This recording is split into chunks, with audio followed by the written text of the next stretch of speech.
Hello বন্ধুরা, আশা করি তোমরা সকলেই খুব ভালো আছো আর আমিও খুব ভালো আছি। তোমাদের সকলকে জানাই আমার চ্যানেলে রেসিপি খাতাতে স্বাগত। আজকে আমি রান্না করব হাঁসের ডবল ডিমের রেসিপি। এই শীতের দুপুরে বড় সাইজের যদি একটা হাঁসের ডিম পাতে পড়ে তবে আর কি চাই, জমে যাবে দুপুরের লাঞ্চটা। তো চলো রেসিপিটা দেখা যাক। প্রথমে একটা মশলা করে নেব। কড়াইতে সামান্য জল দেব, তাতে দেব পেঁয়াজ, টমেটো, দুটো লঙ্কা, আদা রসুন, কাজু এবং দেব তাতে কিছুটা পরিমাণ এলাচ, দারচিনি, লবঙ্গ, সামান্য তিল,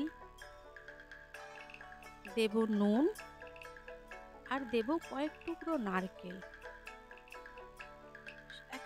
হাফ চামচ মতন দেব গুঁড়ো লঙ্কা, দিয়ে ভালো করে ঢেকে দেব।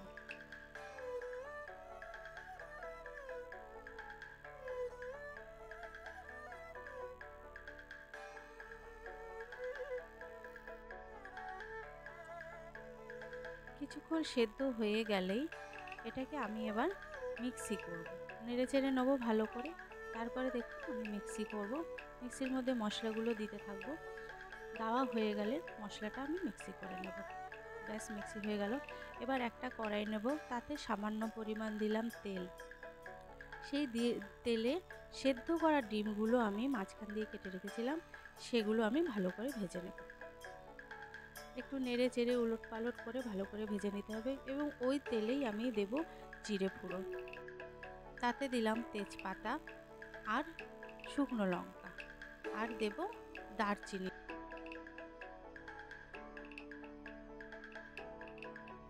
তারপর মশলাগুলো ঢেলে আস্তে আস্তে নাড়তে থাকবো।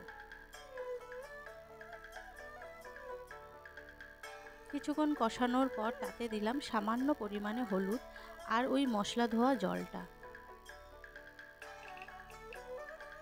এবার ভালো করে কিছুক্ষণ নাড়তে হবে, যতক্ষণ না কাঁচা গন্ধটা চলে যায় ততক্ষণ অবধি নাড়তে হবে। এবার আমি দিলাম সামান্য পরিমাণে চিনি এবং গুঁড়ো গরম মশলা।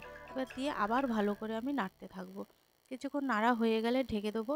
ঢাকনাটা তুলে আবার দেখব মশলাটা কতটা পরিমাণে নাড়া হয়েছে, তার মধ্যে সামান্য জল। এবার জল দেওয়ার পর আবার মশলাটাকে একটু ভালো করে নেড়ে চেড়ে যখন দেখব মশলাটা ভালোভাবে কষে গেছে, তখন আমি ভেজে রাখা ডিমগুলো আস্তে আস্তে দিতে থাকবো।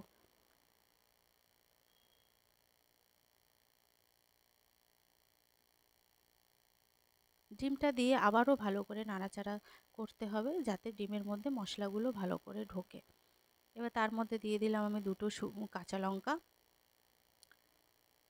এবার কিছুটা পরিমাণ ঘি ভালো করে ছড়িয়ে দিলাম। ব্যাস, এবার ঢেকে দিলাম। হয়ে গেল আমার আজকের হাঁসের ডিমের রেসিপি। এবার খেয়ে নেব গরম গরম ভাতে টেস্টি টেস্টি হাঁসের ডিম।